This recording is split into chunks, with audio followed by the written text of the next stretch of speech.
Hey guys, it's me, Kyrie. Kyrie with a star, or call me Kyrie.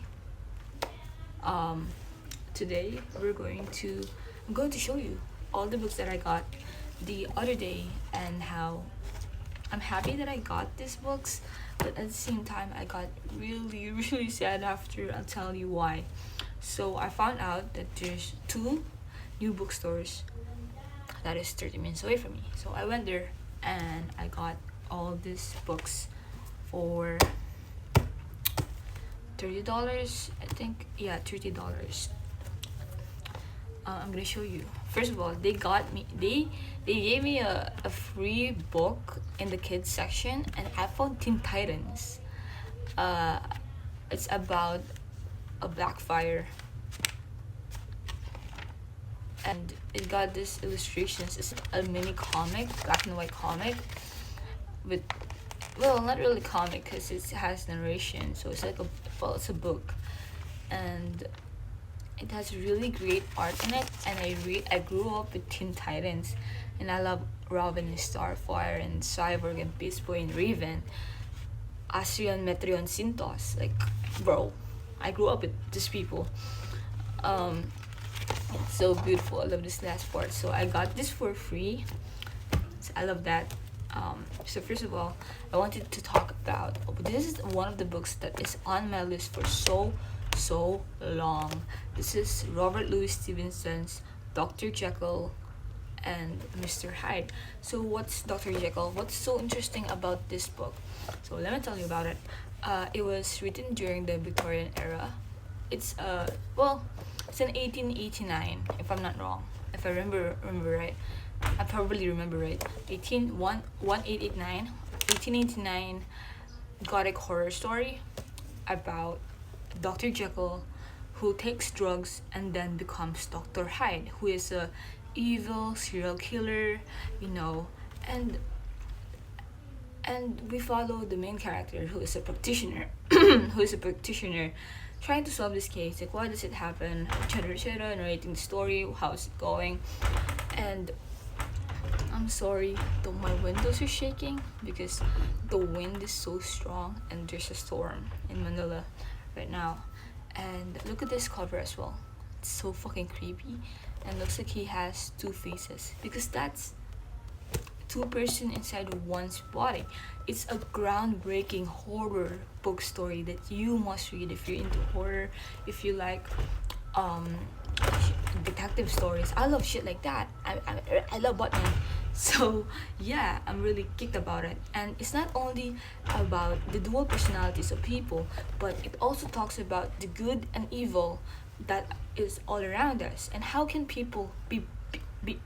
Because this is a kind doctor, rich, hardworking. He lives for science, and then his inner persona come out, and he murders people, he hurts them, he traumatizes them, he kills them, he kills people. His other persona. What the fuck, right? And it's not only about the good and evil, right? It also talks about, it's a critique. I believe it's kind of a critique about the hypocrisy and double standards in the society for, in general. And it also shows how the limits and desires of humankind, like, why do evil people do evil shit? I can never understand that. I try to understand that. It's not only about human nature, mental state, social commentaries about society, but it also talks about that. So I'm really really really excited. See, I already know what's it about, and that's why I really like it. It's a dark novel, and I love it. I love weird shit like that. It's a groundbreaking story that everyone should read. And next we have J.B. Priestley's Unexpected Calls and Other Plays. So he is written this for a play, and it became a book. It's also, we don't live alone. See here, we don't live alone. We are responsible for each other. So let me tell you about this book. Another book that I like. It's about J.B. Priestley wrote this as a bro. Your phone is only 10%.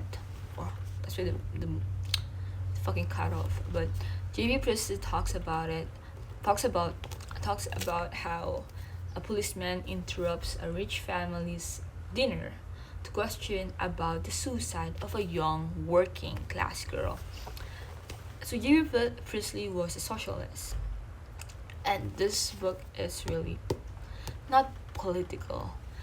It talks about capitalism, socialism, and existentialism, and it is not only a critique, but it's a political socialist critique on the middle class, the hypocrisy of the middle class, and the responsibilities of the upper class towards the lower classes that is below them, and it's also talks about the consequence of poverty and the abuse of power, and how we have all of that in simple ways in our tiny little lives.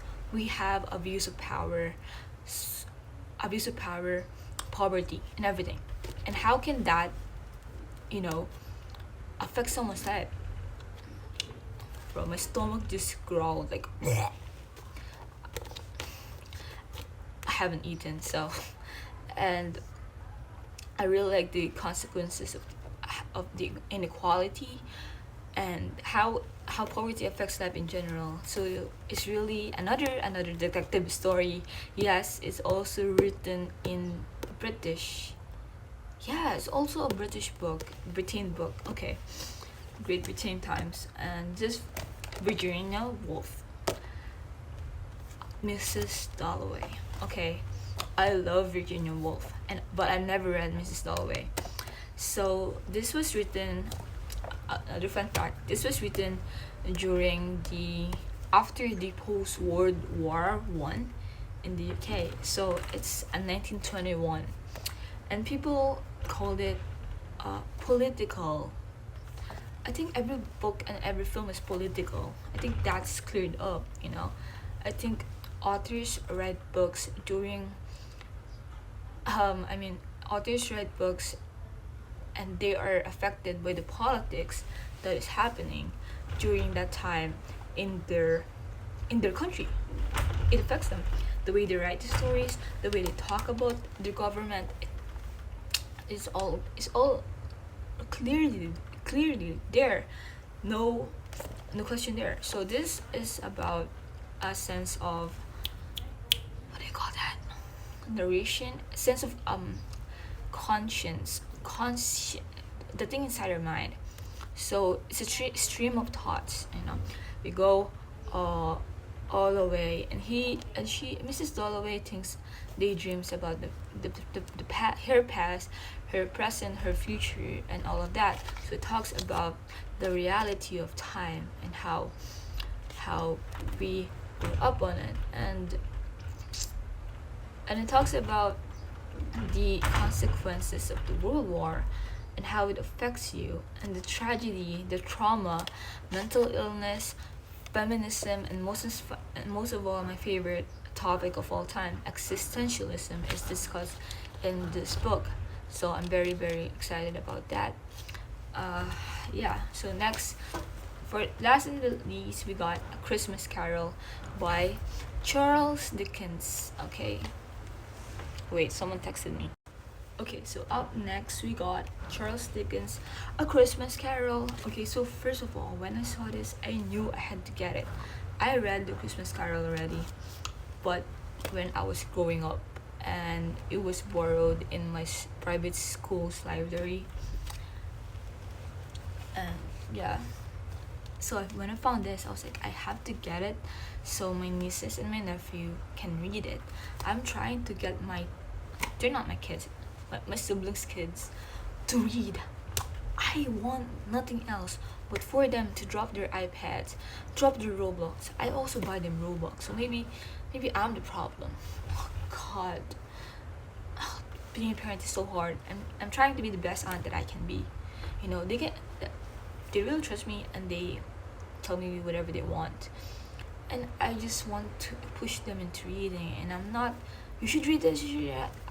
I buy them like the small books for kids, like carefully trying to get them page by page. Like I give them 1 hour of reading every day, you know, and I'll give them an Oreo after, because I really want them to like books, but I can't push people, you know. I need them to want reading, to like reading. I'm trying to get them to like reading so bad. Anyway, this is Christmas Carol. I got this for me because of the visuals. Where are you gonna find this for $4? I got this for $4, right? And there's a commentary, secret stuff. It's also beaten up, but I don't care. These are second-handed books anyway. That's why they're super cheap. $4 for this? Wow! Look at that. Look at that. My God, man, that is so beautiful. I'm so beautiful, man. I'm so beautiful. I'm so happy. I'm so happy. I'm so happy. I'm actually so fucking happy that I got this. Let me show you my favorite art. Whoa. Growing up, my aunt in New York City, from New York City, would get me all these kind of books, and I still have them today. Books that are classics, but then they have like great illustrations, and I love. That's what got me into reading. Actually, the art, the writing, and the story really got me hooked. I've been reading since I was 3, so, and I've been using the computer since I was 3 as well. So that's why I wear glasses. I also have been playing video games since I was 3. So maybe bad parenting. I've been stuck on the internet for so long. Anyway, Christmas Carol is by Charles Dickens, the amazing Charles Dickens. I love Charles Dickens, and I just realized that all of the books that I got are from the UK. My sister's from the UK. I'm gonna show this to my brother-in-law. He's British. He's a writer. He's an author. He's a journalist. And yeah. Anyway, Christmas Carol talks another. It's just it looks like a, you know, a classic story, but also there's another meaning in it, and it's pretty obvious. It talks about the responsibilities of someone who is in the higher class, and how we must not live or indulge ourselves from material indulgence, you know. That's not only the rich, talking about rich people, you know, materials and stuff. Happiness is not only material indulgence, but you can also find it in kindness, charity, being compassionate, and being you know, generous. So that talks about it, and how it's raining so hard. I don't know if you can hear me still. Gotta end this video, but yeah, it talks about that, guys. Anyway, after I got these books, I went to the new bookstore right next to it, and then I found my dream book in the fucking world, and it costs double the price of these, and I didn't bring enough money, so I couldn't get it. Anyway, I hope it's still there when I come back. I don't know when I'm gonna come back, but I want to come back so bad. I hope it's there. It's a hardcover. It's the hardcover version of The Brothers Karamazov. My favorite book in the world is The Brothers Karamazov by Fyodor Dostoevsky. I hope it's still there. I hope it's still there when I get it. I'm gonna come back for it. That's my dream book. Anyway, guys, bye bye. This is Kyrie. Bye bye.